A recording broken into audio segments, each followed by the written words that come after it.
Oi pessoal, sejam bem-vindos de volta ao curso de Introdução ao Pensamento de Deleuze e Guattari.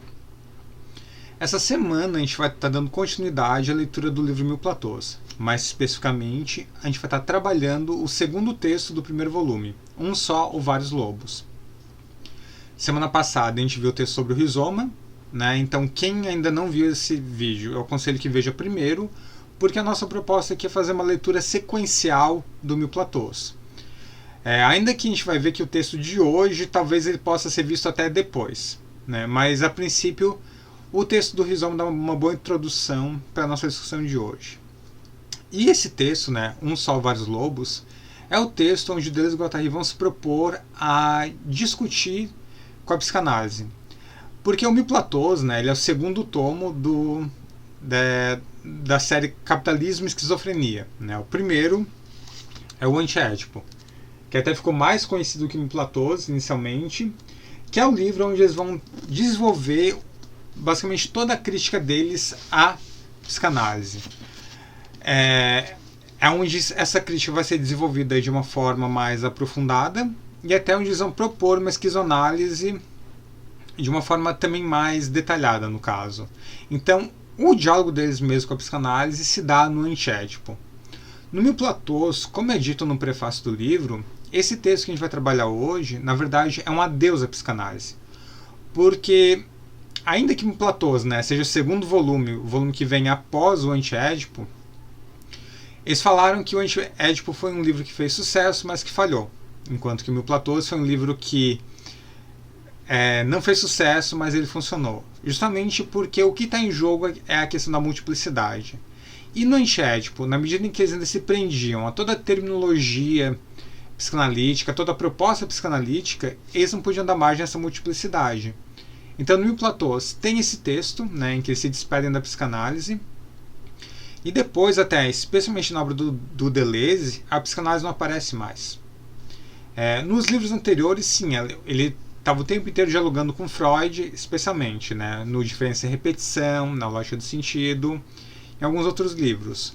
De agora em diante, a psicanálise desaparece da obra do Deleuze.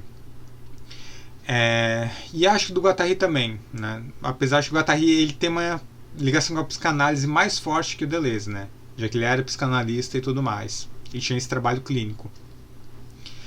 E quando aparecer no Deleuze vai ser algo muito pontual, e geralmente no nível das críticas muito pontuais, né?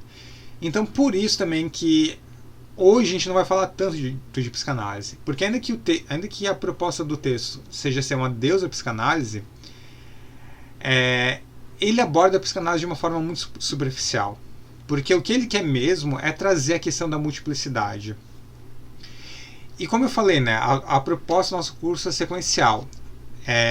Eu estou propondo uma leitura sequencial do Mil Platôs, mas também, como eu falei em encontro passado, não é um livro que seja bom de ler sequencialmente. Na verdade, é até melhor que ele seja lido nesse vai e volta, né? Um pedaço daqui, um pedaço de lá. E é até legal que no Brasil, como lançaram, né, em 5 volumes, a gente vê que não é um livro coeso, né? Ele é todo dividido.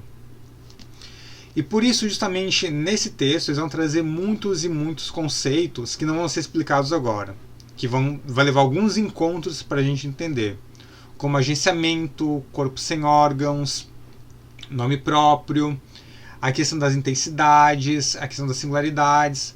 Tem uma série de conceitos que hoje a gente até vai trabalhar um pouco por cima, mas que vão ser, por exemplo, também, né, a questão da enunciação, a questão da linguagem. Por exemplo, a questão da linguagem, a gente só vai poder entender ela melhor a partir do 4º ou 5º encontro, né? Então, hoje eu vou trazer alguns desses conceitos por cima para a gente poder entender o que está sendo dialogado nesse texto, né? Então, é um texto que vai dialogar inicialmente com o texto com o Homem dos Lobos, né? Um caso clínico que o Freud trabalha, mas é só a porta de entrada para discutir a questão da multiplicidade. Então, hoje a gente vai trabalhar esse texto e esses conceitos. Certo, pessoal. Então, qual é a primeira coisa que a gente se depara quando abre o capítulo? São esses 3 elementos. Tem uma data, tem um título e tem uma imagem. todo capítulo do Mil Platôs vai ser organizado dessa maneira, né? Ele sempre vai começar com esses 3 elementos, uma data, um título e uma imagem. Só o texto do Rizoma que ele não tem uma data, né? Porque está escrito em introdução. E esses 3 elementos, eles marcam que o Deleuze e Guattari vão dizer que são coordenadas intensivas. Ou seja, eles não estão marcando, no caso da data, um momento cronológico, no caso da imagem, uma representação ou algo simbólico, e no caso do título, vai por essa mesma lógica. Ou seja, a data, ela não marca uma data que pode ser comparada com as outras, um momento na linha do tempo necessariamente. Ela marca um acontecimento. Ou seja, não é a data que a gente aprende nos livros de história. A mesma coisa é a imagem. A imagem não é tanto para representar o texto ou dizer o que está no texto. Ela é um elemento intensivo. Ela marca uma das potências que atravessa esse texto, a gente pode dizer. E a mesma coisa se aplica ao título. Alguns títulos são jogos de palavras, varia. Nesse caso, a data de 1914 é o ano em que o Freud escreveu o texto História de uma Neurose Infantil, O Homem dos Lobos, que é o texto que é o ponto de partida para esse capítulo. A mesma coisa, a imagem, na legenda dela diz campo de rastros ou linha de lobo. Ou seja, o que vai estar sendo problematizado nesse capítulo é não só a psicanálise, mas a própria ideia do lobo. Ou mais precisamente como o Freud, ele reduz a figura do lobo, a figura do pai, do cão ou a figuras familiares. Isso tem tudo a ver com o título. Ou seja, um só ou vários lobos. A questão é, o que está em jogo? Um lobo ou mais de um lobo? E, na verdade, a imagem principal do capítulo, que nem vem no capítulo, que é a imagem que está no texto do Freud, é essa imagem que o Homem dos Lobos ele desenha. O Homem dos Lobos foi um paciente, um homem russo, que foi tratado pelo Freud de 1910 a 1914 e depois teve uma breve sessão em 1919. O Freud considerou ele curado e, na verdade, foi um dos casos exemplares da psicanálise, foi fundamental para o Freud, até para desenvolver a análise dos sonhos dele e tudo mais. E essa imagem, em que tem 5 lobos em cima de uma árvore, foi algo que ele viu num sonho, o Homem dos Lobos, e que eu trouxe para a análise do Freud, e é isso que é problematizado no começo do capítulo.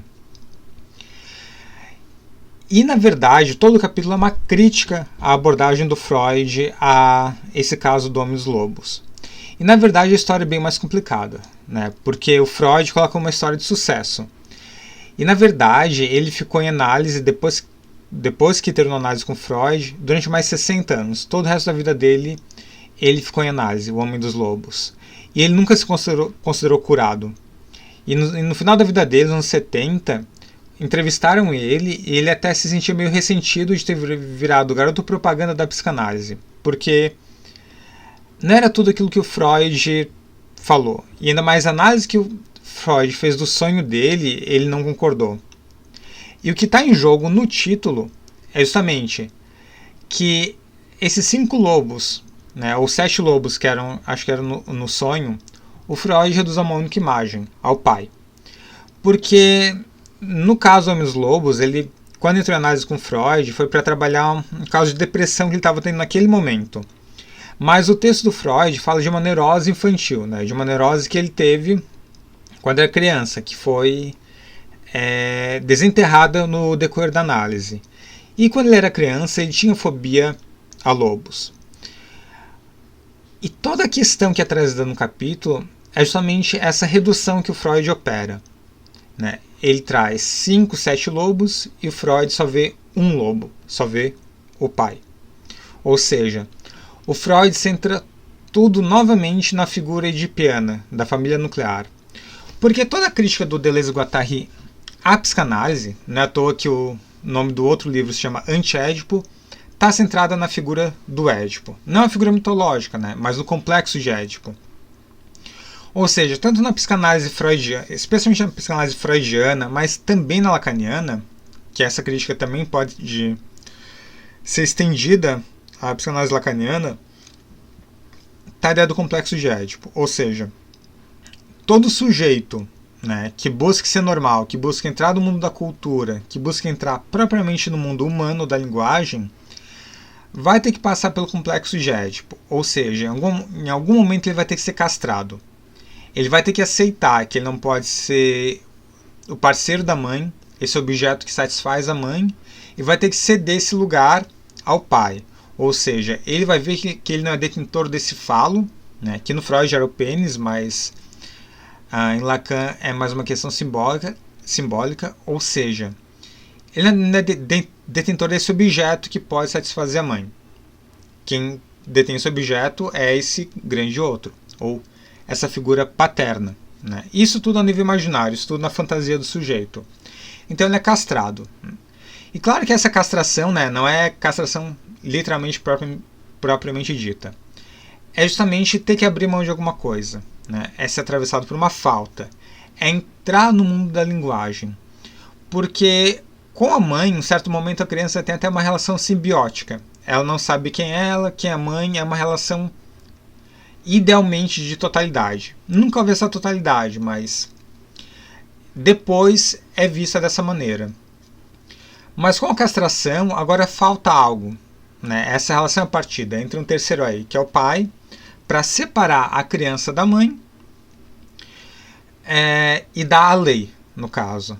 Então a castração, a lei, o Édipo, o pai, a mãe, são todas figuras que estão juntas, né? Que atravessam. E nesse esquema, entrar no mundo da linguagem é abrir mão de alguma coisa. Porque a partir do momento que a gente usa a linguagem, a partir do momento que algo vira palavra, a gente perde a coisa. Porque minha palavra nunca pode dizer tudo que está ali. Alguma coisa sempre falta. Então essa castração, ainda mais nessa visão mais lacaniana, é uma castração simbólica. Entrar no mundo simbólico é ter que abrir mão dessa totalidade idealizada, que nunca teve. E aí por diante. Mas nem todo mundo entra, nem todo mundo passa pelo Édipo. Justamente, né, se a gente pega... a psicanálise trabalha com 3 grandes estruturas. Né? A neurose, a psicose e a perversão. No caso, são estruturas, não são patologias. Ainda que o Freud falasse de neurose como uma patologia, depois se encara, né, como 3 estruturas, digamos, subjetivas. Então, o que é normal é neurótico. Ser neurótico não é uma patologia, é uma estrutura. Então, o neurótico é aquele que foi castrado, é aquele que de fato entrou no mundo da cultura, da linguagem. O psicótico é aquele que justamente não passou pelo complexo de Édipo. Então, ele nunca entrou propriamente no domínio simbólico. Ele usa a linguagem, tanto que a gente pode falar com ele, ele vive com a gente. Boa parte do tempo parece uma pessoa normal. Nem todo psicótico vai surtar ou vai delirar. Ou ainda que delire, que surte. Não necessariamente a gente vai considerar ele como alguém louco. Tanto é que o Lacan dizia, né, que o mais complicado da paranoia não é que ela não faz sentido, é que ela faz sentido demais. Então, na verdade, muitos discursos que a gente segue são paranoicos, são delirantes. Então a questão não é se tem um déficit cognitivo, se está aquém da linguagem. Tá na linguagem. Tá na linguagem. Mas o que está em jogo aí é justamente que ele não separa a palavra da coisa. Né? No mundo da neurose, por a gente ter que usar a palavra para falar da coisa, a gente perde a coisa. Né? Eu poderia descrever essa imagem aqui da árvore com os lobos, eu poderia descrever cada risco, cada pixel que está em cada risco, e eu nunca esgotaria ela. Né? Então tem uma separação entre a palavra e a coisa. Palavras representam coisas, a princípio. Para o psicótico, não tem essa divisão. Coisas são palavras e palavras são coisas. O que isso quer dizer? Que as coisas falam diretamente com ele e as palavras têm um sentido oculto. Então não tem essa separação. Então, atrás de cada fala, de cada dizer, tem uma outra fala. Né? As coisas falam, o mundo fala. Seja através de Deus, o diabo, espíritos, ou as próprias coisas têm uma linguagem secreta nelas, tem uma conspiração. tem as vozes, né, que ele escuta. Então, assim, né, em termos lacanianos, o psicótico opera puramente no lado do imaginário. Ou seja, né, o simbólico é o domínio da linguagem. O imaginário é o que a gente cria a partir do simbólico, as imagens criadas a partir do simbólico. Só que o psicótico ele não se dá conta desse simbólico, ele não pode manipular da mesma maneira que o neurótico. Justamente, ele está completamente imerso na linguagem. Ele não consegue sair da linguagem, pensar a linguagem de fora. Ele não consegue usar a linguagem, né, como alguém usa. Ele não consegue usar a palavra com essa separação. Ele é a palavra. Tanto é que, num delírio, assim, um neurótico pode delirar. Qualquer um de nós, neurótico, psicótico, nessa leitura pode delirar. Um neurótico escuta vozes. Ele tem vozes dentro da cabeça dele. Mas a grande diferença é que o psicótico ele não pode negociar com essas vozes. Essas vozes mandam e ele tem que fazer. Deus aparece, diz que tu tem que matar teus pais, senão o mundo acaba. E tu tem que obedecer. Um neurótico, ele pode ouvir a voz, pode ver, vamos supor, a avó morta dele. Eu poderia estar vendo aqui do meu lado a minha avó morta. Se eu for neurótico, eu vou duvidar. Será que é minha avó mesmo? Será que é um espírito? Será que eu estou enlouquecendo? Um psicótico falaria com ela de boa, não veria nenhum problema nisso. Então, o Édipo, e ainda tem a questão da perversão. O perverso ele fica meio termo, ele é meio castrado, digamos. Mas não vamos entrar nesses detalhes aqui. Então, a questão do Édipo é fundamental, porque o Édipo seria, digamos, o grande ato civilizador. Seria o modo pelo qual o sujeito entra no mundo humano. E, de certo modo, a psicose, tanto é que assim, até Lacan não se tinha um método próprio para trabalhar a psicose. O Freud mesmo não desenvolveu um método, uma clínica para a psicose. E nessa leitura, a clínica da psicose é completamente diferente da clínica da neurose. Então, nessa leitura, a psicose acontece justamente quando o Édipo não se realiza. É um sujeito que ele não consegue entrar no mundo como os outros. Uma forma que eu gosto de ver é como se o simbólico fosse um delírio coletivo. A nossa linguagem, o nosso mundo, a nossa visão de mundo é um grande delírio. Tudo isso é mentira. Mas a gente acredita nas nossas regras, nas nossas convenções, nos nossos critérios para definir o que é real e o que não é. O psicótico está isolado. Ele tem que fazer tudo isso sozinho. Porque ele, no máximo, imita, ele não consegue dominar esse instrumento que é a linguagem, esse meio que é a linguagem. Não é que o neurótico domine, ninguém domina a linguagem, mas ele pode se utilizar dela com mais propriedade, digamos, até conscientemente. Mas justamente, o que está em jogo para o Deleuze e Guattari é toda essa noção estrutural. E o que eles vão buscar não é nem a figura do psicótico, mas a figura do esquizo. E o esquizo não é o esquizofrênico.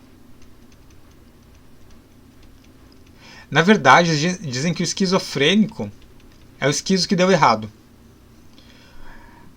Porque, enquanto que numa leitura lacaniana, ou numa leitura psicanalítica mais estrita, todo mundo vai estar numa estrutura. Todo mundo ou vai ser neurótico, ou vai ser psicótico, ou vai ser perverso. E isso é definido na infância. Então, uma vez está numa estrutura, para sempre naquela estrutura. Não tem como mudar de estrutura, passar de uma para outra. Para o Deleuze e Guattari, a neurose, a psicose, a perversão, elas existem, mas é quando algo deu errado. Ou seja, quando algo ali foi capturado, quando algo foi reduzido. Quando o sujeito foi capturado pelo Édipo. E para eles, o Édipo não é essa... Porque para a psicanálise, o Édipo é uma estrutura universal. Não importa o tempo, não importa o momento histórico, não importa a sociedade. Sendo humano, tendo linguagem, e isso já parte de uma divisão muito clara entre humanos e não humanos, ou seja, toda a ontologia humana seria diferente da ontologia dos animais, porque animais não teriam linguagem, logo não teriam falta. Os animais viveriam num tempo cíclico. Ou seja, nasce, cresce, reproduz, morre, ou do dia a dia, acorda, busca comida, come, dorme, come de novo, dorme, procria, é o ciclo das estações, é o ciclo... tanto que a gente diria, né? Um cachorro não tem história, os cachorros não têm história, os macacos não têm história, os animais não têm história. Já o ser humano, como tem essa falta, ele vive numa espiral. É o movimento histórico. E isso é uma leitura já bem hegeliana. Está em Hegel, está nas suas filosofias mais tradicionais. Né? Existe uma negatividade no homem. Algo que faz com que ele não consiga viver em paz na natureza. Tem algo no homem, né, essa negatividade que o impulsiona. Ou seja, tem um buraco nele que ele não consegue tapar. Né? E todo esse movimento da espiral é ele tentando tapar esse buraco e não conseguindo. Né? Ou seja, tem aqui o objeto do desejo, ele sempre passa ao largo dele. Ele nunca chega naquilo. Porque, claro, né, se o sujeito, nessa leitura, chega ao objeto do seu desejo, ele morre, porque ele está completo. Ou ele vira um animal. Então, o que define, né, a humanidade propriamente dita, a civilização, é essa falta, que é introduzida pela linguagem. Por essa incompletude da linguagem, por esse desentendimento fundamental que há na linguagem. Em última instância, pelo Édipo. E o Édipo é um triângulo. É o triângulo edipiano. Onde tem o pai, onde tem a mãe e tem o filho. E todo sujeito sempre vai ser o filho. Todo pai vai ser um filho, toda mãe vai ser um filho. No Freud era literalmente o pai, a mãe e o filho. Em Lacan isso viram funções, né? É uma questão estrutural. Tem a função pai, a função mãe e a função filho. Então uma mesma pessoa pode ocupar a função de pai, de mãe e de filho. Mas em todo caso, esse é um modelo extremamente redutor da sociedade e é universalista. Não importa a sociedade humana, sempre vai ter esse modelo. Em última instância, né, a lei que atravessa isso aqui é a lei da proibição do incesto. Então, ainda que em outras sociedades não se proíba, talvez, da mãe ter uma relação com o filho, se proibiria do filho ou o filho casar com a irmã, ele não poderia casar com a prima de um tio da mãe de segundo grau. Ou seja, sempre teria alguma restrição, sempre teria alguma lei. Né? E ao entrar nessa lei, o sujeito entra no mundo propriamente humano. E vai ter uma série de autores criticando isso, a começar pelo próprio Michel Foucault. Toda a história da sexualidade, os 3 volumes, é justamente uma crítica a essa ideia de um sujeito do desejo. Né? É uma ideia de um desejo, de uma sexualidade que existiria para além da história, que seria universal. E toda a obra do Foucault é feita para desconstruir os universais. Tanto é que tem um ceticismo no Foucault. Só que esse ceticismo, essa dúvida que o Foucault apresenta, são contra as grandes verdades, mas não as pequenas verdades. Que o Foucault ele nunca abandonou a ideia de verdade, mas ele sempre apostou nas pequenas verdades. E o que são essas pequenas verdades? Né? São os pequenos fatos históricos. Tal sujeito nasceu em tal ano, tal sujeito viveu em tal lugar, tal sujeito publicou tal livro. Qualquer acontecimento que possa ser, né, conferido através de documentação histórica. E nisso pode ser comprovado e desprovado. O que o Foucault sempre duvida são essas grandes verdades históricas. Né, essas grandes verdades universais, incluindo a ideia de um sujeito do desejo. E tanto é que quando ele vai estudar os gregos antigos, é para mostrar que para os gregos a sexualidade não era um problema. Ele até fala, né, que ele tinha escrito o volume 2 do História da Sexualidade, e quando ele viu, ele tinha escrito um livro inteiro só sobre dieta. Que os gregos estavam muito mais preocupados com a dieta do que com a sexualidade. Então ele teve que reescrever o livro inteiro para trazer isso à tona. Enfim, né, tem o Robert Castell com uma crítica bem pesada à psicanálise. E para o Deleuze e Guattari, né, esse triângulo edipiano é basicamente a família burguesa, é a família capitalista. E aí vem o subtítulo dos 2 livros, Capitalismo e Esquizofrenia. Né? Aproveitar aqui. Ó. Capitalismo e Esquizofrenia. E o que eles querem com esse título é, primeiro, associar essas 2 imagens. Ou seja, mostrar que o capitalismo e a esquizofrenia, ambos, têm modo de funcionamento similar, porque ambos operam por fluxos. Ou seja, o capitalismo ele não para de crescer, ele não para de inovar, não para de criar, não para de absorver novas coisas. A mesma coisa, né, o esquizo, né, ou esquizofrênico, mas é melhor falar o esquizo. O esquizo, como eu disse, não é esquizofrênico. O esquizo não é uma estrutura. O esquizo é um fluxo. O esquizo é um processo. Se a gente lembrar da aula passada, quando a gente fala do rizoma, o rizoma é o local do esquizo, porque em primeiro plano no rizoma estão os processos. Toda a filosofia do Deleuze vai colocar em primeiro plano o processo, o fluxo, o devir, o movimento. Então o esquizo é aquele que está no movimento de desterritorialização, ou seja, é aquele que está dessignificando tudo que está dado, é aquele que está fugindo dos significados das estruturas, das instituições já estabelecidas. E o capitalismo é a mesma coisa. De certo modo, o capitalismo ele nunca se cansa, né, de acabar com velhas tradições, de colocar novas modas. Mas a grande diferença é que o capitalismo ele sempre recua. Ele desterritorializa, mas ele sempre baixa uma barreira. Ele nunca vai até o limite. Ele sempre vai até um ponto e retorna. E nesse ponto, ele retorna e refaz os velhos territórios, as velhas formas de dominação, os velhos racismos, machismos e explorações. O melhor exemplo, né? Um capitalista não se importa de vender. Ele pode vender camiseta do Bolsonaro e camiseta do Lula. Ou seja, ele não assume nenhum lado. Ele está completamente desterritorializado. Não está nem de um lado nem de outro. Mas quando tu pede para ele ir além e assumir um lado, ele retorna e diz: não, eu não tenho partido, não tenho nada, eu estou aqui só vendendo. Então sempre que se busca romper uma barreira, o capitalismo volta. Já o esquizo é essa figura que vai além, que não rompe, que está sempre indo além desse limite, dos limites, no caso. E isso vai estar ligado diretamente à figura do corpo sem órgãos, que a gente vai falar um pouco aqui. E justamente, né, como eu falei, nesse capítulo a gente vai ter que trabalhar conceitos do livro inteiro, mas muito pontualmente. E essa ideia do esquizo e toda a pegada do antiédipo estavam justamente tentar recuperar a ideia de inconsciente. Porque para o Deleuze e Guattari, o grande mérito do Freud seria nem tanto ter descoberto o inconsciente, né? Ou eles falam até descobrir o inconsciente. Apesar de que essa ideia de descobrir o inconsciente no Freud eu acho meio furada. Muita gente antes do Freud já trabalhava com a ideia de inconsciente, a começar com Nietzsche.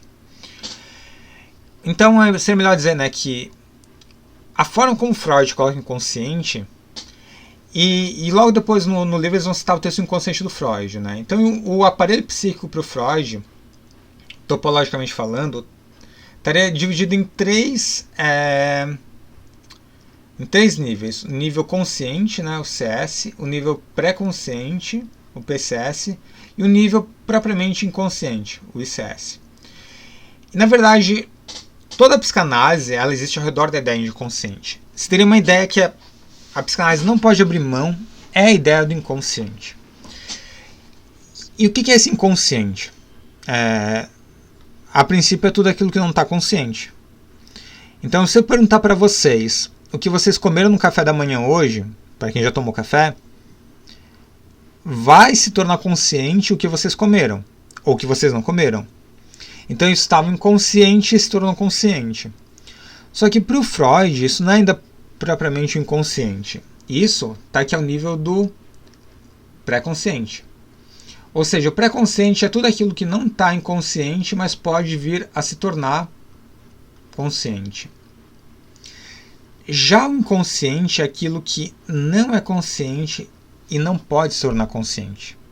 Justamente porque aqui foi recalcado. Essa linha aqui é a linha do recalque, né, ou repressão, como algumas traduções.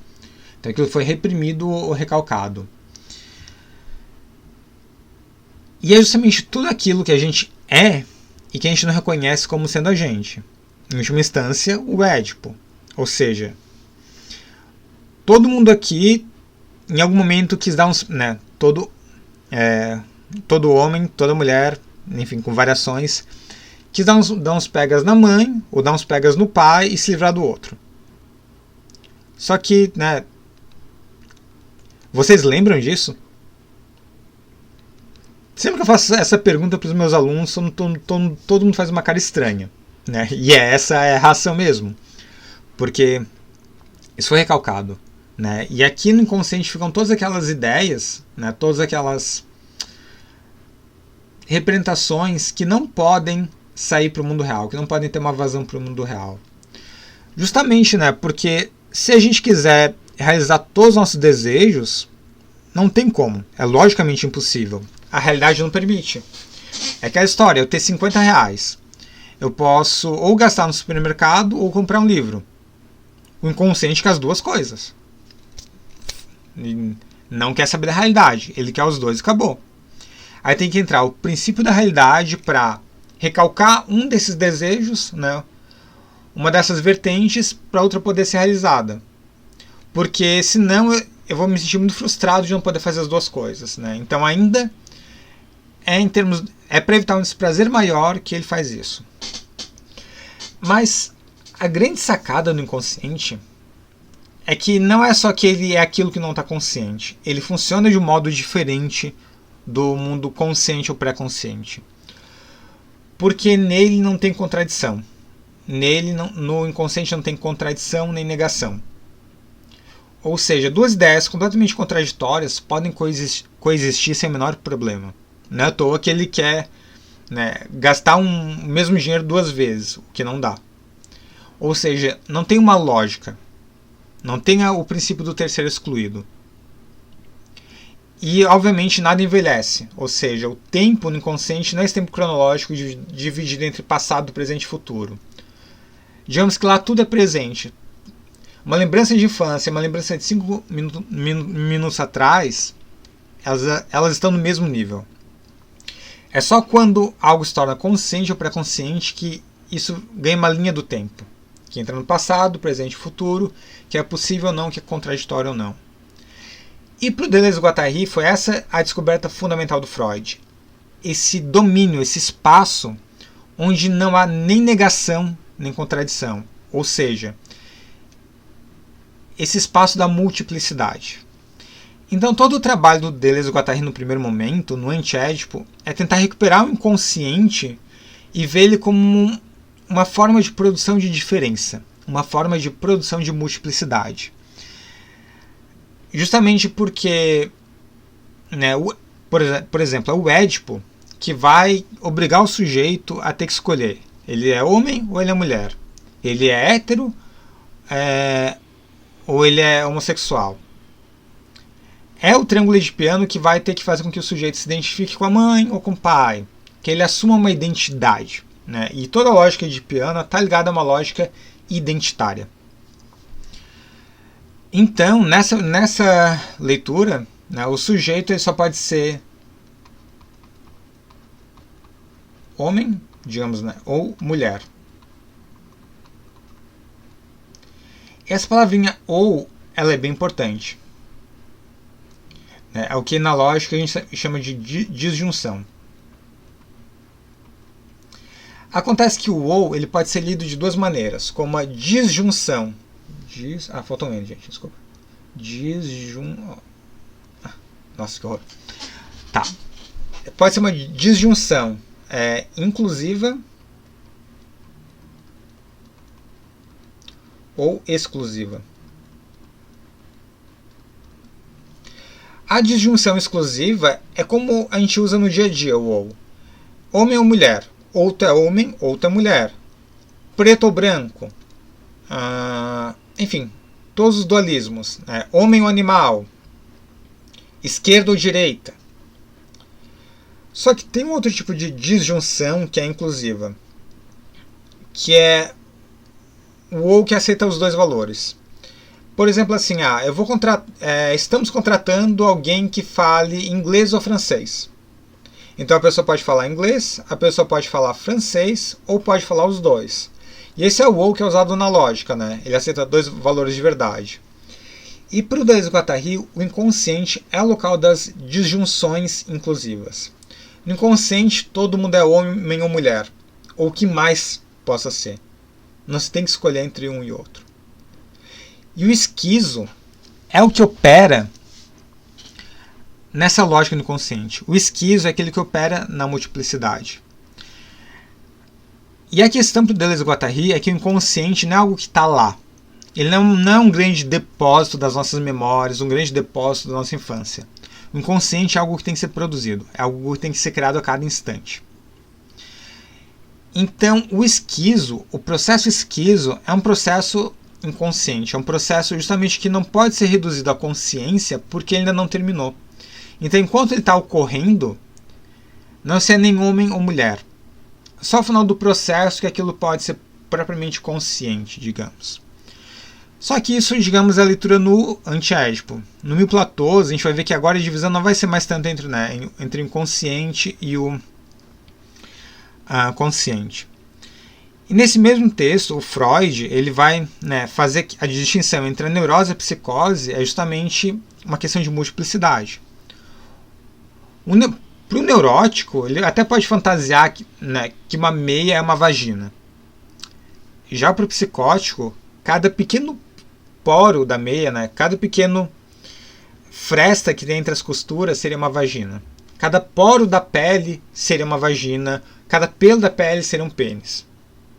Isso é doido, né? Mas é justamente... E qual o problema? Então toda essa questão do esquizo, da esquizofrenia, é justamente poder reabilitar esse discurso, digamos, não racional. Mas esse discurso, que se a gente for olhar de perto, é um discurso da multiplicidade. E justamente, então, por um lado, Freud descobre essa potência do inconsciente de não contradição, mas por outro lado ele vai fechar toda essa lógica no Édipo. E o Édipo é extremamente redutor, porque não importa o que o sujeito fale, não importa o que o sujeito faça, toda a questão da análise vai ser de situar onde está o pai, onde está a mãe, onde está o sujeito, como filho. E qual o conflito disso? Então, quando o Homem dos Lobos traz esse desenho, traz esse sonho de porque no sonho, dentro do sonho, ele acorda à noite, ele olha para fora e tem a árvore. E tem esses 7 lobos olhando fixamente para ele. E ele fica aterrorizado. E no processo analítico, através de associações, o Freud vai levando ele explicando melhor, que o método fundamental da análise, na psicanálise, é a associação livre. Ou seja, é falar o que vem na cabeça. É associar, tentando ao máximo não se prender a uma lógica racional. Primeira coisa que vem na cabeça, tu traz e fala. E através dessas associações, o Homem dos Lobos associou essa imagem dos lobos na árvore a um conto de fadas, uma história infantil que é O Lobo e os 7 Cabritinhos.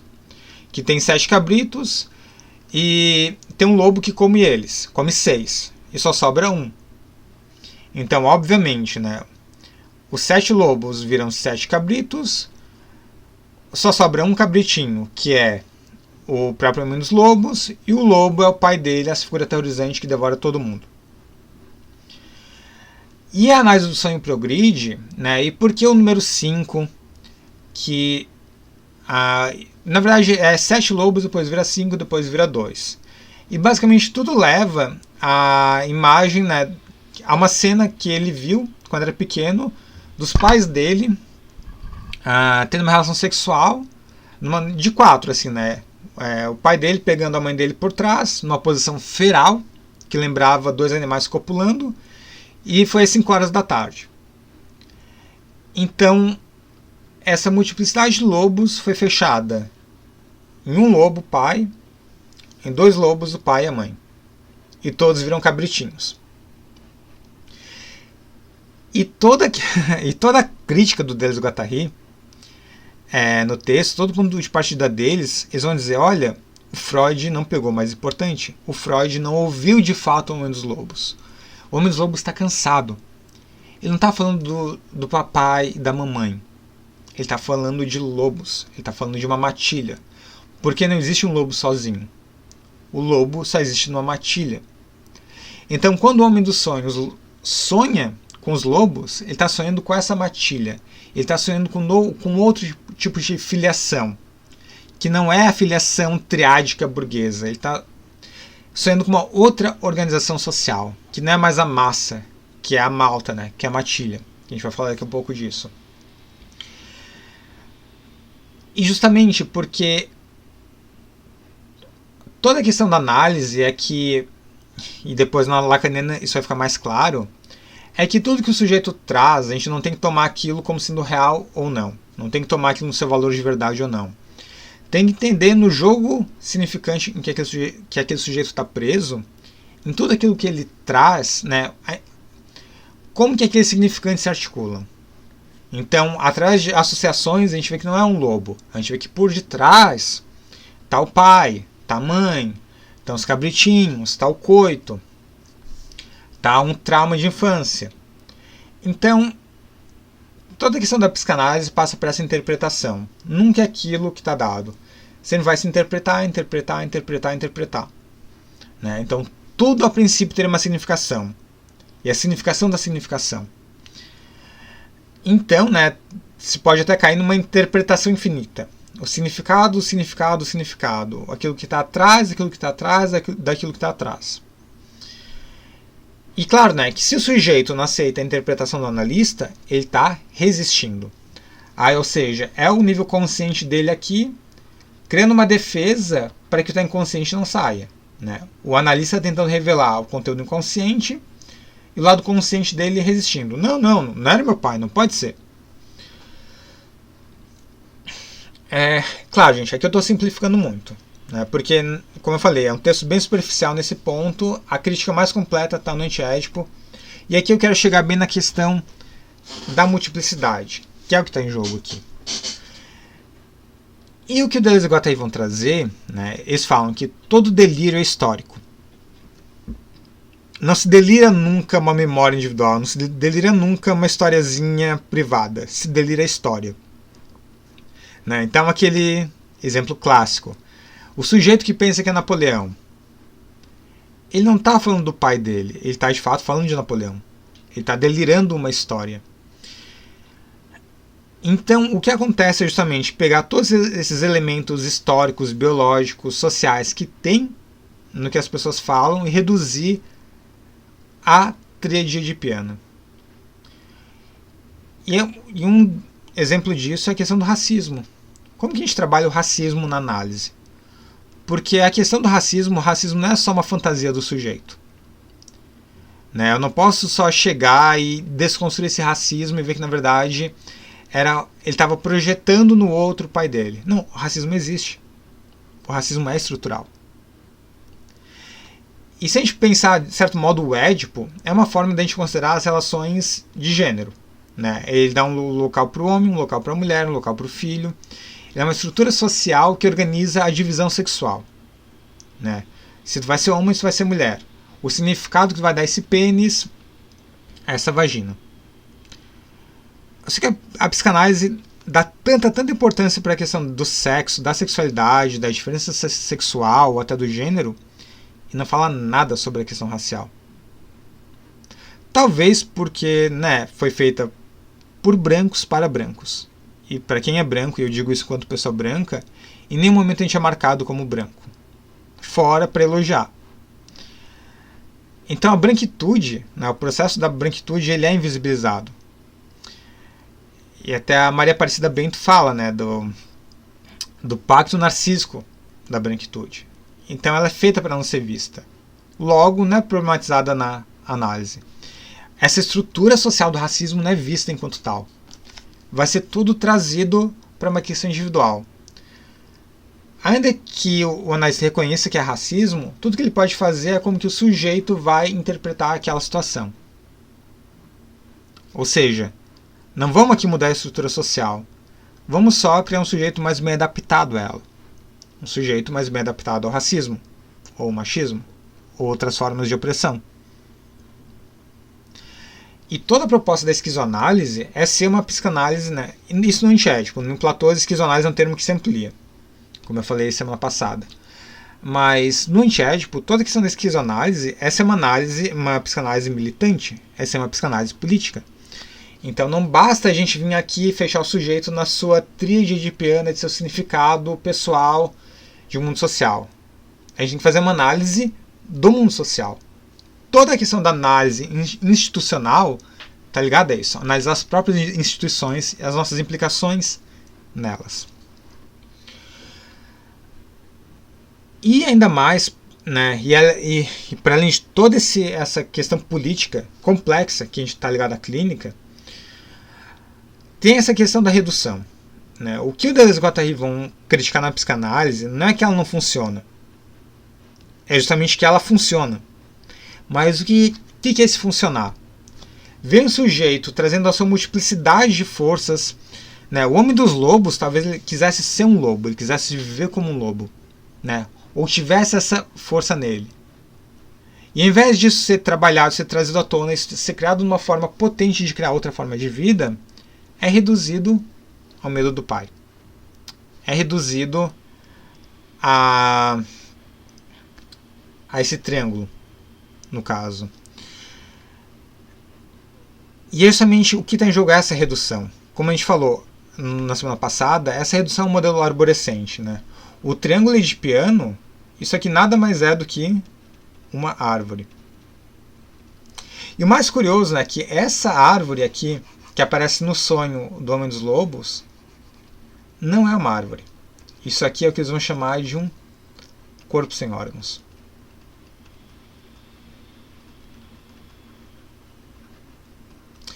E para entender agora um pouco esses conceitos, é bom a gente falar um pouquinho de como é a ontologia do Deleuze e Guattari no antiédipo. Do que ela é, do que ela é feita, do que está em jogo.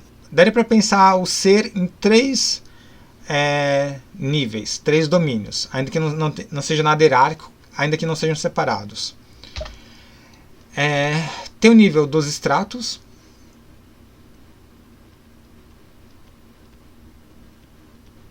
que a gente falou semana passada. Tem o nível das intensidades.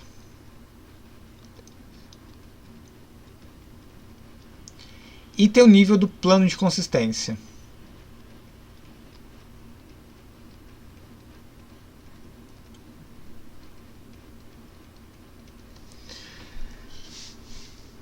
E os estratos, né? Todo estrato pode ser molar ou molecular. Mas essa questão dos estratos a gente vai trabalhar. Toda a aula da semana que vem vai ser sobre estratos. Mas tem outros nomes aqui. O plano de consistência é a mesma coisa que o virtual, que aparece em outros textos do Deleuze que eu falei um pouco semana passada. E os estratos é o mesmo plano do atual. Então seriam esses três níveis. O nível dos estratos é o nível onde estão os sujeitos, onde estão os objetos, onde estão as identidades. É o que eles também chamam, né, o estado de coisas. Onde tem coisas com estados definidos, estados de coisa.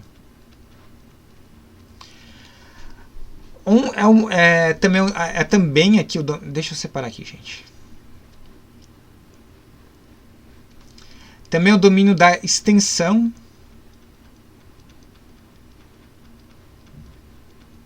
e da qualidade. Porque a intensidade, o intensivo, ele é diferente do extensivo, no caso.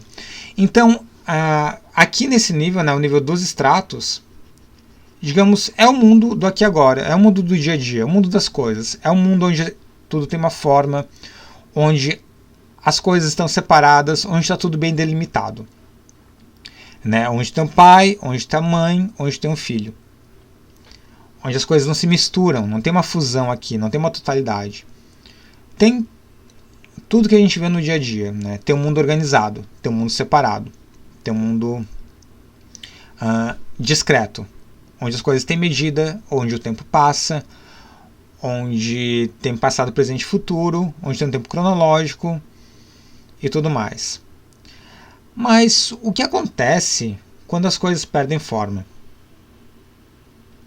O que é não ter uma forma bem definida? O que é ser algo obscuro, algo indistinto?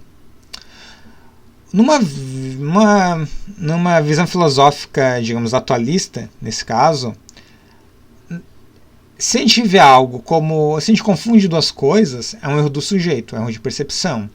Né? Cada coisa teria uma essência própria, cada coisa teria uma definição própria. Né? Duas coisas não podem estar misturadas. Tudo teria que estar bem definido, tudo teria que estar definido em essências. Porque, para além disso, né, então se a gente não tem formas para nos diferenciar, então a gente ficaria num grande indiferenciado. A gente ficaria numa grande massa amorfa. Ou até a gente pode pensar em certas experiências místicas em que o sujeito ele perde o eu. Ele não se vê mais como uma coisa separada do mundo. Ele se conecta à totalidade das coisas. Ele vira um com o todo. Né? O Freud chamava isso de um sentimento oceânico. Né? Uma gota de água que cai no oceano e se mistura com aquela totalidade. Ou em Nietzsche, a gente pode pensar o ímpeto dionisíaco. Né? Ou seja, a orgia, essa festa que faz com que o sujeito se perca na multidão, se perca na massa e perca o seu eu. Não é nada disso que o Deleuze e o Guattari estão falando. Eles querem explorar todos esses níveis de existência para além dessas formas dadas. E nada disso vai cair no indiferenciado. Na verdade, a gente vai ver que o indiferenciado é um tipo de corpo sem órgãos. Né? É o corpo sem órgãos canceroso, que é propriamente o fascismo. Mas isso daqui, né, 4 encontros. Né? Aqui a gente vai falar de outro corpo sem órgãos, que é justamente quando a gente perde o eu, quando a gente desfaz dessas formas, quando a gente não sabe mais que a gente é. Então tem um segundo nível de realidade, digamos, que é o nível das intensidades. Ou seja, aqui é quando está se operando por fluxos. Aqui é o nível dos processos já acabados. Aqui é enquanto eles ainda estão correndo. Aqui é quando, mesmo quando tem processos, eles têm um começo, meio e fim. Eles têm um local para chegar. Tem um esquema de causalidade. Aqui ainda não se sabe aonde se vai cair. Aonde se vai parar. E rapidinho ainda teria um outro que é o plano do virtual, o do plano de consistência. Que, como eu falei, né, o virtual seriam... eu vou chamar de ideias, mas não é propriamente ideias. O virtual seriam funcionamentos, que eles podem ser atualizados de inúmeras maneiras.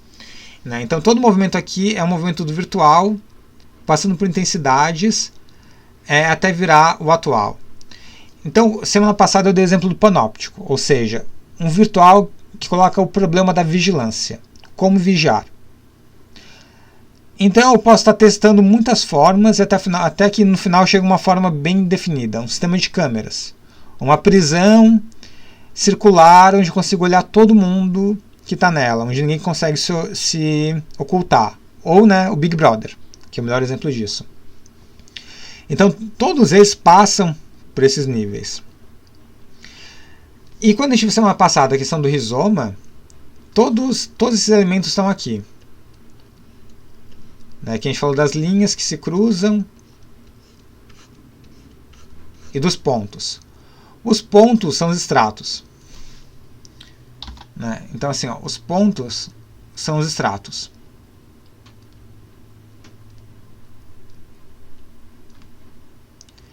As linhas são as intensidades. E os espaços, entre aspas, vazios, são virtual, onde a gente encontra as singularidades. Que elas puxam, as linhas para um lado ou para o outro. Então, tudo que o Deleuze e o Guattari estão fazendo é colocar 2 níveis de realidade. Porque, como a gente viu, os sistemas, as árvores, operam por aqui. Já existem sujeitos, já existem coisas, já existem átomos. E eles vão interagir. Então o processo está subordinado às entidades atuais. E não tem nada para além disso. No máximo se tem as ideias platônicas, as grandes categorias, as formas, que seria colocar isso no nível hierárquico. Teria um outro nível aqui em cima, que seria o nível das formas perfeitas, que determinaria aqui embaixo. Quando a gente coloca o rizoma, vai embora esse nível superior. não sobra nada. Está tudo no mesmo nível. Então, o que o 2 está trazendo é que a gente não vive só nas intensidades. O virtual ele não existe como uma coisa. Ninguém vê um virtual. A gente só consegue ver quando esse virtual está em ação, quando está sendo atualizado. As intensidades, a gente passa por elas, e elas não são só humanas, né? A gente pensa muito a nível da experiência, mas não está ligado só à experiência. Na verdade, a melhor forma de entender a diferença entre o mundo dos estratos, o mundo extensivo e o mundo das intensidades é pegar um exemplo da física, né? A extensão é aquilo que é métrico, aquilo que pode ser medido. O intensivo também, mas pensem, vamos supor, um quadrado. Eu divido ele, né, e eu fico com 2 retângulos. Ou melhor, né? Eu tenho um quadrado e eu divido ele em 2 triângulos iguais. Os 2 lados são iguais, não muda a natureza, não muda nada. Ou melhor, eu tenho um volume, né? Vamos supor, eu tenho 40 metros cúbicos, 40 metros quadrados. Eu divido em 2, agora eu tenho 20 metros quadrados. 20. Não muda de natureza. Esse é o sonho quantitativo, né? Em que eu posso dividir em partes, só somar elas não muda nada. Um exemplo de intensidade é a temperatura. Então vamos pensar que eu tenho água fervendo a 100 graus. Eu posso dividir em dois volumes. Continua 100 graus. Ou seja, não dividir a temperatura. Se eu for dividir a temperatura, 50 e 50, mudou a natureza. Porque aqui eu tenho 2 volumes idênticos. Aqui não. Aqui mudou a natureza da água. Aqui o volume não mudou a natureza dele. Aqui muda. Porque aqui eu tenho água fervendo. Água vendo estado gasoso. Aqui eu não tenho mais. Então, tudo que está ao nível das intensidades só se divide mudando de natureza. Enquanto que ao nível dos estratos, ao nível da extensão, eu posso dividir alguma coisa e aquilo não muda. Aquilo continua sendo aquilo. Menor ou maior. Ou seja, há uma identidade aí. Enquanto que ao nível das intensidades, toda mudança provoca uma mudança de identidade. Não é só um acréscimo ou uma diminuição. E vejam bem, isso não impede de ser quantitativo, mas é um outro quantitativo que está em jogo. Então, o que o Deleuze e Guattari estão querendo trazer é que quando a gente fecha o sujeito no triângulo de piano, no extrato, se um sujeito para eles estar no extrato, a gente perde as intensidades. Então toda a questão que ele vai trazer para o homem dos lobos é que os lobos são zonas de intensidade. E a árvore é o plano de consistência. Em outras palavras, a árvore é algo que permite atualizar as zonas de intensidade. Ou seja, então ele não quer ser um lobo. Os lobos não designam nenhuma pessoa, nem objeto, nada que já esteja estruturado. Os lobos são forças. Os lobos designam intensidades que atravessam esse sujeito. Ou como a gente pode pensar, os lobos marcam processos. Então quando eu sonho com um lobo, ele ainda não é um filho, ele não é um filho que tem medo de um pai. Ele está num processo de mudança. Ele está num processo de experimentação.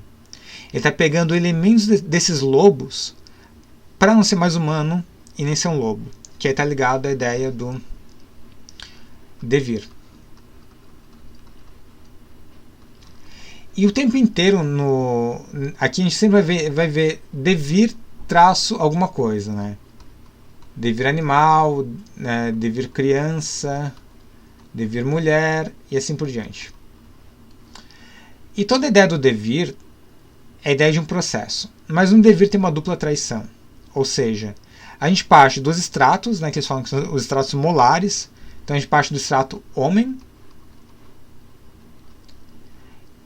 e conjuga ele com o estrato animal. A gente pega partículas do animal, pega elementos do animal, mas para trair os dois e para criar algo que não é nem homem nem animal. E vejam, o devir é um processo, ele não é uma identidade. A melhor forma de pensar o devir, eu gosto de pensar Quando a gente aprende funções exponenciais, a gente faz aquelas equações que vai diminuindo, vai diminuindo, quase toca, mas nunca toca a linha. Isso aqui é o devir. Tu tangencia o homem, tu tangencia o animal, e tu é esse processo, essa mudança constante, tu é essa multiplicidade. Porque é isso, que a multiplicidade ela não pode nem se fechar em uma coisa ou em outra. É muitas coisas ao mesmo tempo. Então, o que está em jogo aqui é que se fecha todas essas intensidades que atravessam o sujeito numa identidade, né? E as intensidades são criativas. E é importante pensar que esses 3 níveis, né? O plano de consistência... só liberar um espaço aqui.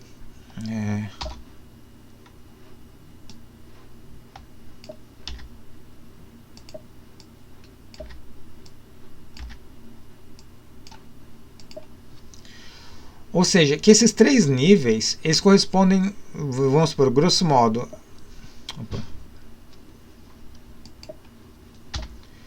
correspondem grosso modo à filosofia, à arte e à ciência.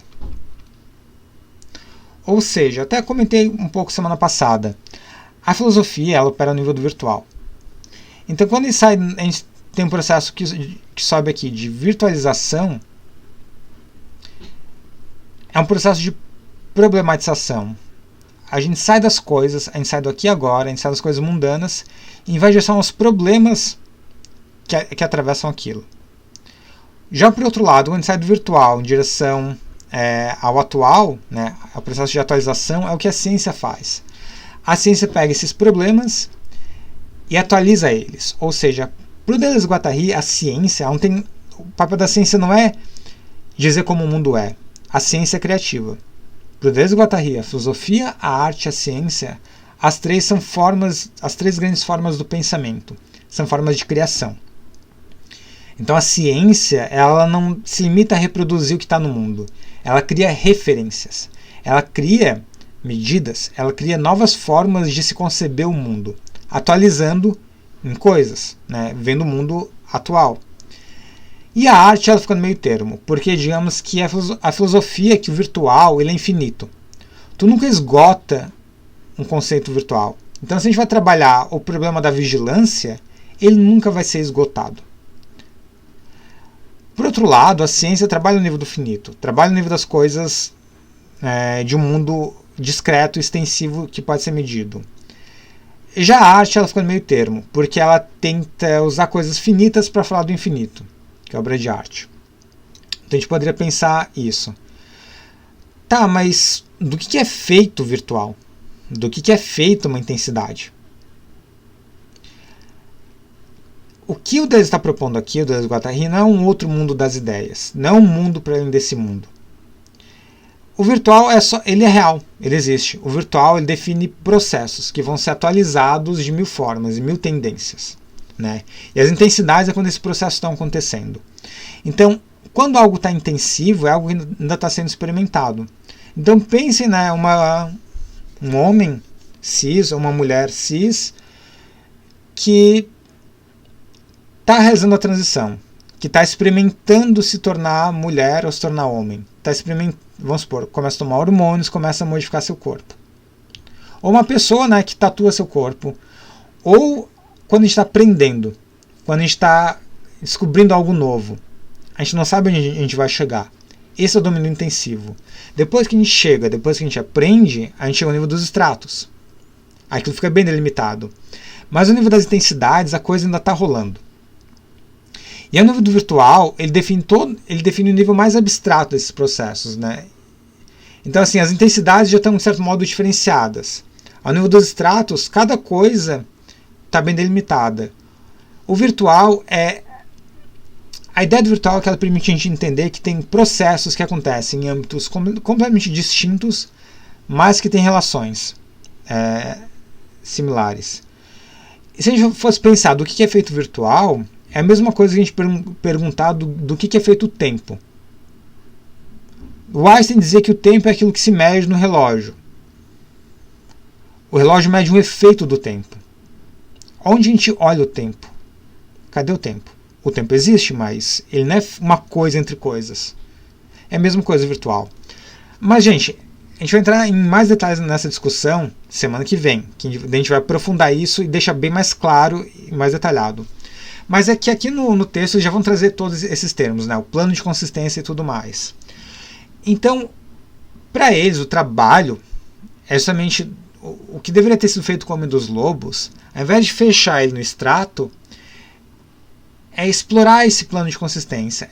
Ele cria uma árvore, né? Ele cria um deserto, ele cria um mundo onde ainda não tem identidades. E daí, em cima desse plano de consistência, ele começa a diferenciar coisas, ele começa a fazer intensidades. Ele começa a experimentar com coisas de lobo. E para ser algo que não é nem homem, nem lobo. E daí para depois poder se estratificar de outras formas. E na verdade, todo esse jogo aqui, todo esse esquema, é o agenciamento. Que a gente vai ver daqui 2 encontros. Ou seja, um agenciamento é feito de estratos e dos movimentos de territorialização e desterritorialização, né? Ou estratificação e desestratificação. Então, né, quando a gente se aproxima das intensidades do plano de consistência, vai perdendo a forma. Quando a gente se distancia deles e se aproxima dos estratos, vai ganhando forma. Isso é o agenciamento. É mais complicado, mas essa é a ideia básica. Mas um exemplo mais simples, a gente pensar o que é o virtual, o que é o atual, quem traz isso é o Bruno Latour. Eu acho um dos que melhores... O Bruno Latour e a teoria Torrade, acho que é uma das teorias que melhor trabalha essa ontologia deleuziana. O mundo do atual, o mundo do possível. Pensem, né, o computador ou o celular que vocês estão usando para ver esse vídeo agora. O que é possível? Eu sei que se eu apertar, né, o botão de pausar o vídeo, eu vou pausar. Se eu apertar o botão do volume, vou aumentar o volume ou diminuir. Tudo isso já atualizado. E esse atualizado define o possível. Eu não tenho um botão aqui para mudar a cor do vídeo. Né? Eu não tenho um botão para colocar um sapo no vídeo. Não pergunte por quê, mas enfim.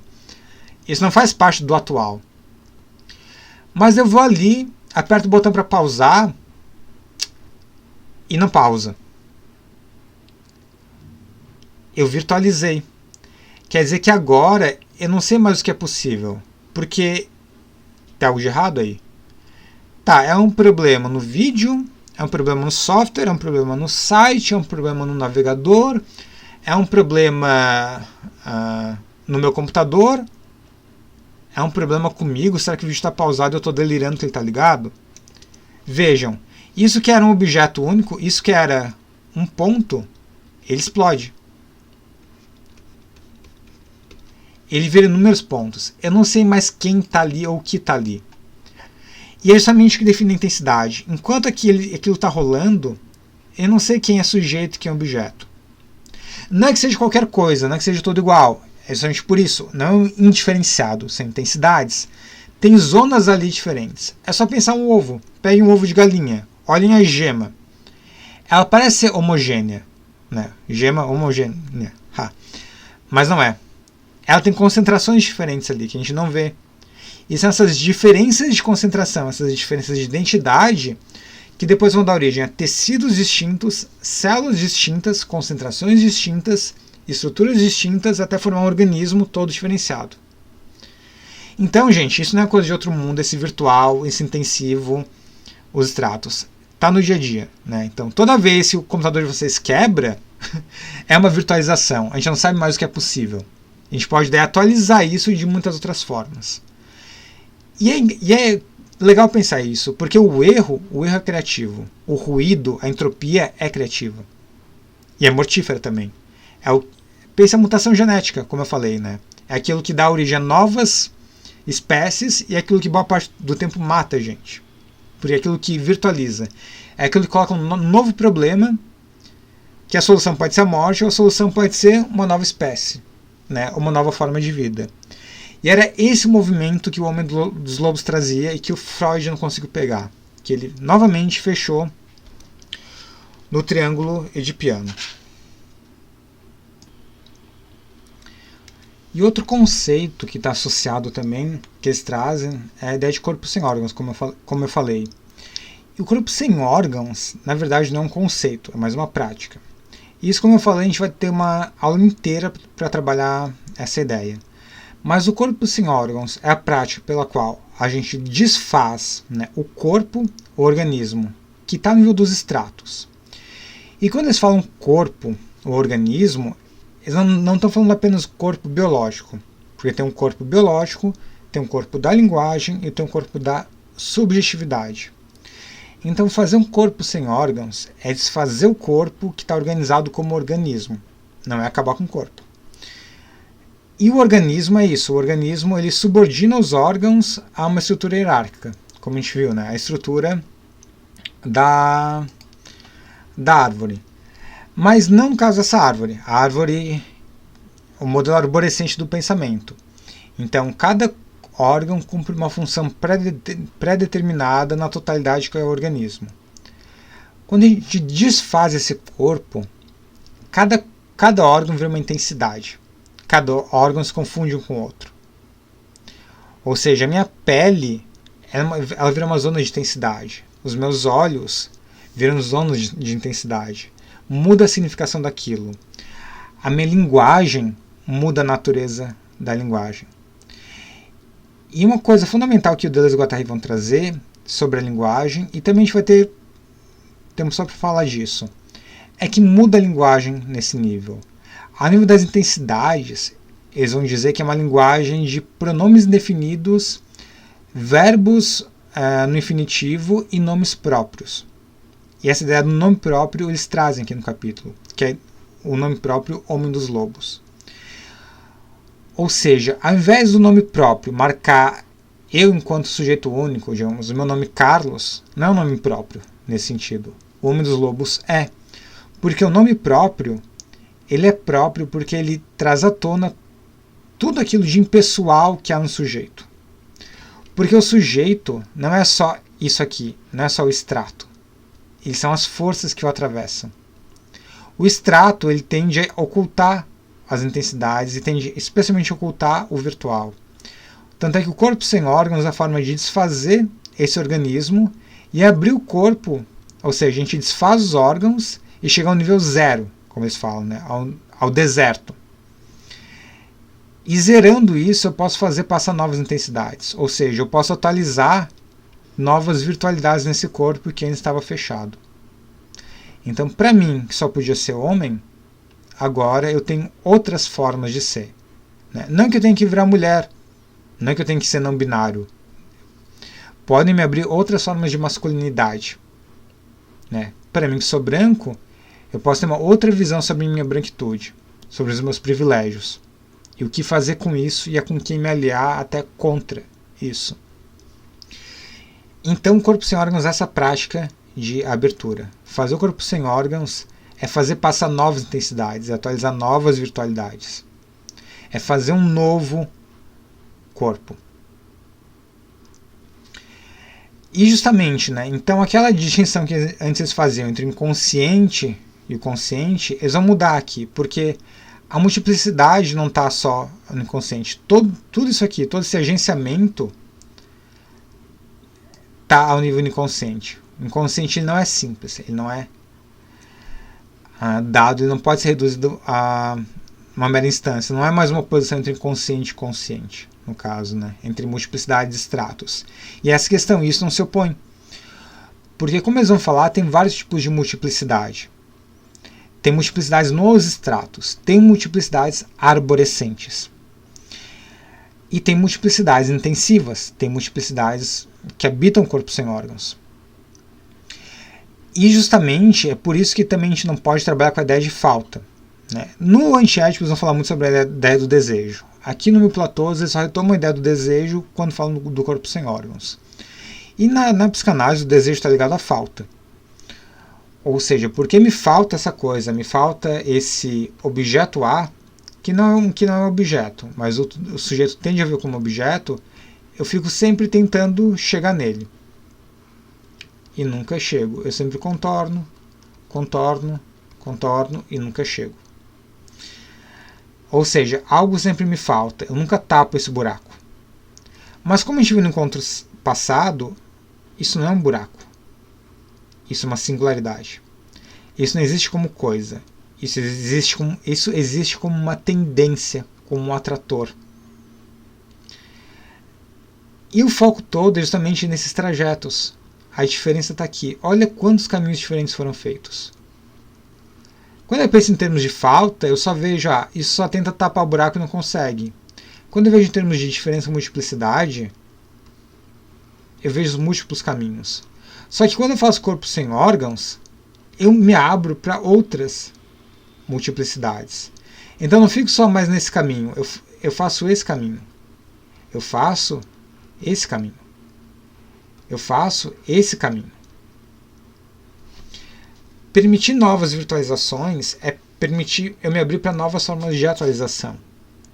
E por isso que não posso me fechar num objeto A. Não é um objeto, não é uma falta.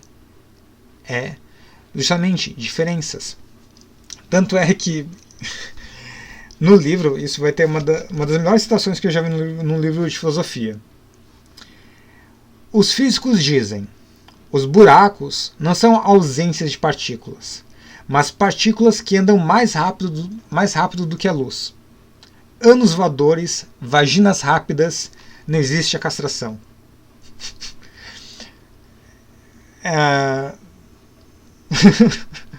Tá, o que eles querem dizer, né? Com anos voadores e vaginas rápidas. É somente que aquilo que parece ser um buraco não é um buraco, é algo que está se movendo muito rápido. Então as zonas erógenas, né, os nossos buracos, a vagina, o ânus, não são buracos, são zonas de intensidade. É onde está rolando alguma coisa. É onde não tem um único movimento preso aquilo ali.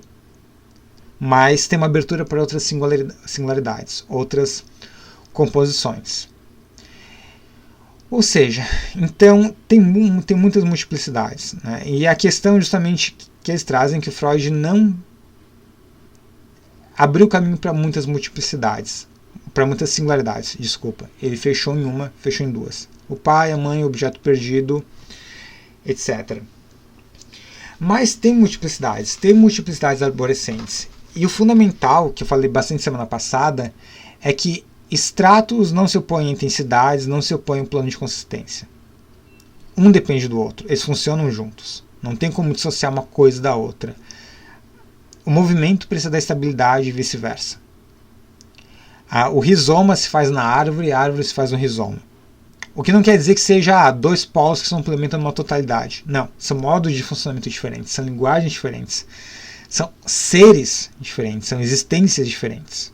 Não tem uma complementaridade aí. Tem composições. Porque complementaridade dá uma ideia de fechamento. Composição é uma abertura. E nesse jogo, justamente, eles vão trazer a diferença entre multiplicidades. Né? Tem multiplicidades arborescentes. E a partir do trabalho do Elias Canetti, eles vão distinguir uma multiplicidade de massa e uma multiplicidade de malta ou de matilha. O que define uma multiplicidade de massa? Ou seja, ela é composta por uma grande quantidade, os seus membros são iguais, é algo concentrado, os membros são sociáveis, tem uma unidade, uma direção de propósito, ela se organiza um território, ela emite signos, né? Ou seja, ela se estrutura numa linguagem com significados, tem todo um jogo de significância, de decifração. E já a matilha, ela se define por ser um número pequeno, pela dispersão. E o que eles falam, as distâncias variáveis indecomponíveis. Ou seja, há uma distância entre os membros, só que a gente não pode quantificar ela. Ou não pode colocá-la numa medida simples. Ou o que me diferencia de um membro, né? A diferença entre dois membros não é a diferença entre outros dois membros. Não tem algo comum nessas diferenças. Né? Não é algo comparável nesse sentido. Tem as metamorfoses qualitativas, as desigualdades como restos ou ultrapassagens, e a impossibilidade de uma totalização ou uma hierarquização fixa. Ou seja, a massa, ela é hierarquizada, ela é territorial, ela é centralizada, ela junta um tanto de gente, mas são todos iguais entre si. Pense, né, o exército. Pense em qualquer forma mais organizada de pessoas. Já a matilha, ela está mais no nível da guerrilha. Está mais no nível da máquina de guerra dos nômades, que eles vão trabalhar muito e a gente vai ver bem mais na frente. Ou seja, ela não quer dizer que ela não possa ser hierárquica, mas ela está sempre em movimento, ela está sempre na borda. Enquanto que a massa tenta se fechar para o que está fora, a matilha se abre. Tanto é que aqui no caso, deixa eu limpar isso aqui um pouco, gente.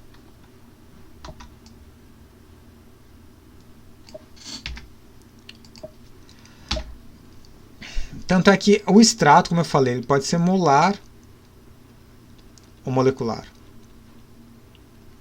Os dois são organizados, os dois têm formas. Só que no molar, a forma vem antes, né? Então, tu segue o molde que já está dado. No molecular, como eles falam, a matéria vem antes. Então, tu tem as partes que se auto-organizam. Então, aqui está pré-organizado, aqui é auto-organizado. Então, quando eles falam de matilhas, de multiplicidades em matilhas, eles já estão falando de coisas que são atualizadas, só que de formas diferentes. Porque o molecular está mais próximo do intensivo. Ele não é mais um puro processo, mas ele é uma propriedade emergente. Ele surge... pense em uma manifestação de pessoas. Pense em 2013. Pense em qualquer protesto espontâneo. Onde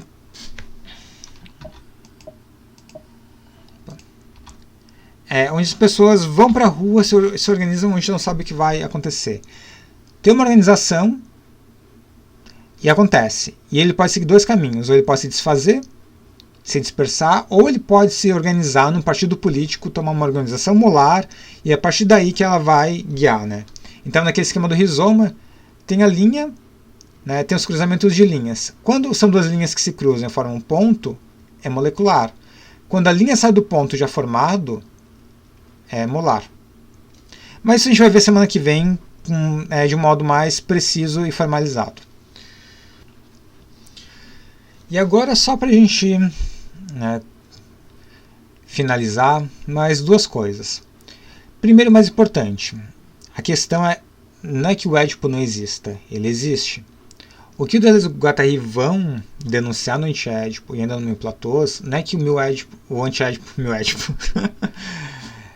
anti-Édipo, ele é falso. Não, ele existe. E é esse o problema. Ele existe. Ele é produzido. De fato, existem sujeitos edipianos, em que toda a lógica edipiana fecha perfeitamente, em que a análise faz todo sentido. Mas para ele são sujeitos que já estão dominados. E ao invés da análise criar novas formas de ser sujeito, outras subjetividades possíveis, fecha ainda mais nesse modelo. E às vezes até implicitamente, ou até fecha por se omitir, como eu falei no caso do racismo. E no caso do Homem dos Lobos, no caso o que está em jogo ali é o Prelém do Homem dos Lobos. Pegando aqui até um conto que é citado no texto, que é Os Chacais e os Árabes, um conto do Kafka. Eles trazem, né? O conto pode ser feita toda uma leitura completamente edipiana. O narrador é um europeu, alguém que vem do norte, que está entre os árabes, no meio do deserto, está lá deitado dormindo, e chegam os chacais. E um chacal mais velho diz que eles esperaram ele durante muito tempo, que as mães esperaram ele, que as mães das mães, das mães das mães, ou seja, o filho prometido. E que os chacais e os árabes já estão há muito tempo no embate. Só que os chacais não podem matar os árabes porque eles não querem se sujar. Então eles pedem a um homem do norte que durante a noite, né, eles trazem para ele de modo bem ritualístico uma tesoura toda enferrujada, que ele durante a noite degole todos os árabes e finalmente liberte os chacais da dominação humana. Ou não dominação, mas dessa contraparte insuportável que é o ser humano. E nisso, né, o chefe o líder dos árabes escuta ele afasta os chacais e depois dá para eles uma carcaça de um camelo morto, que eles vão lá e comem. Ele diz que é sempre a mesma história, que todo homem que vem do norte aqui, eles pedem para que faça isso. E eles amam os chacais justamente porque eles os odeiam. Né? Eles amam os chacais porque os chacais odeiam os homens, os árabes. Isso tem uma interpretação na edipiana perfeita. Os chacais são mãe, os árabes são pai, a tesoura enferrujada é a castração. E claro, o protagonista é o filho. É uma interpretação super válida. Mas o conto se esgota nisso. A questão do sujeito se esgota aí. O que a gente vê aí? Vê toda uma questão histórica, uma questão geográfica. Esse homem do norte que é colocado como salvador dos árabes, né, ou como seu destruidor.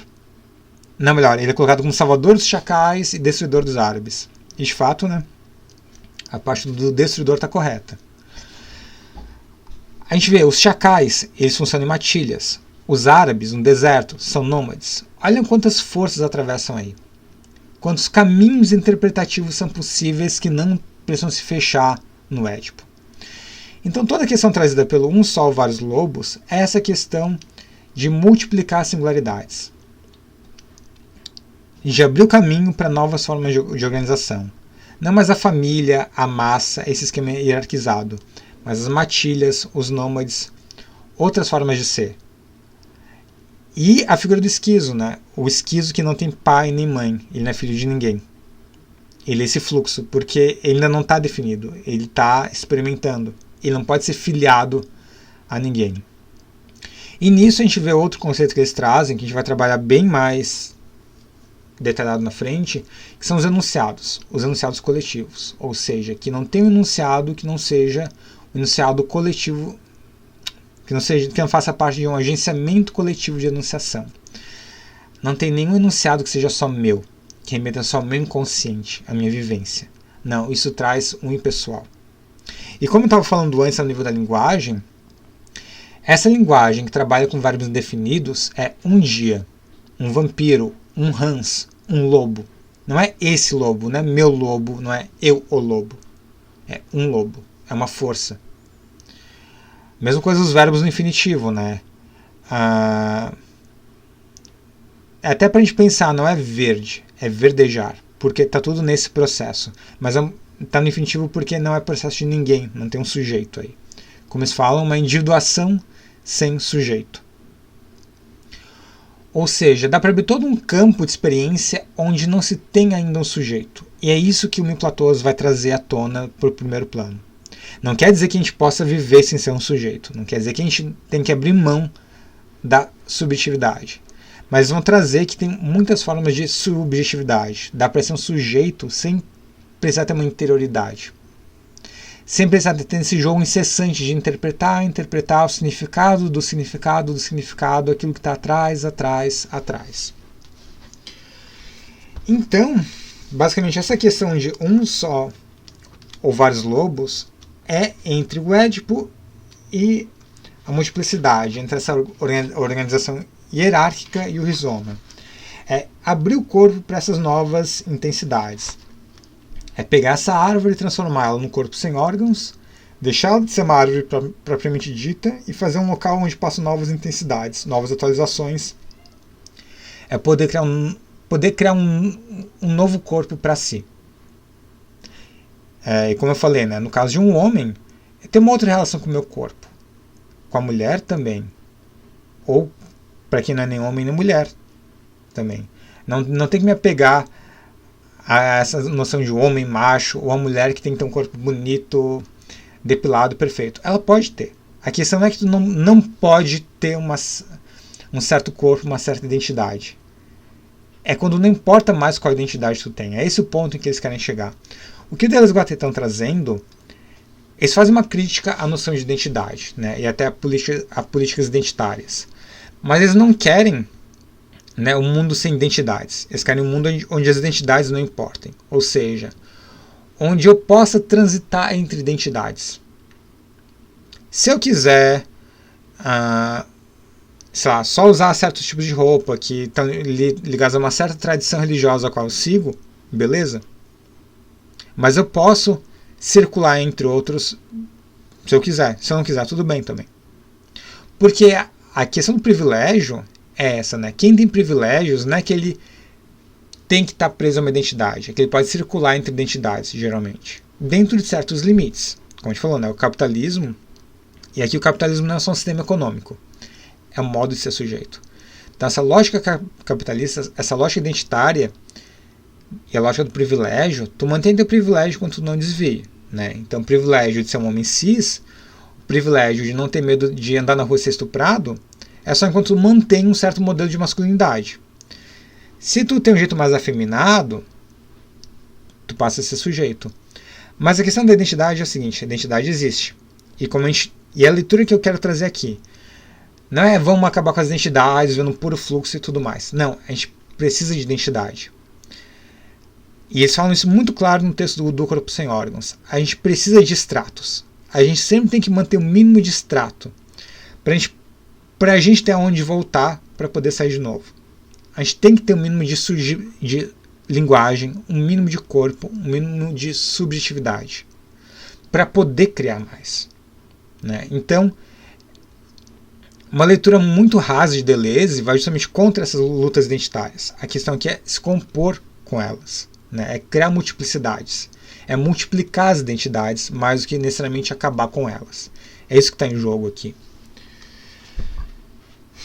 Pessoal, eu não explorei todo o texto justamente porque tem muitos conceitos aqui que agora não vão fazer sentido, né? É o texto mais curto de todo Mil Platôs, acho que tem 13 páginas, e ele é super denso e ele atira para todos os lados, né? Então aqui eu contextualizei um pouco, e semana que vem a gente vai trabalhar o texto A Geologia da Moral, que é o último texto do primeiro volume. E esse eu considero acho que talvez o texto mais importante do Mil Platôs. Ele dá base para entender todo o resto. Conceitos fundamentais como de extrato vão estar aqui. Então não percam a próxima aula, né? Eu considero acho que é a mais importante junto com a do Rizoma para entender tudo que vem depois. Então é isso, pessoal. Até semana que vem.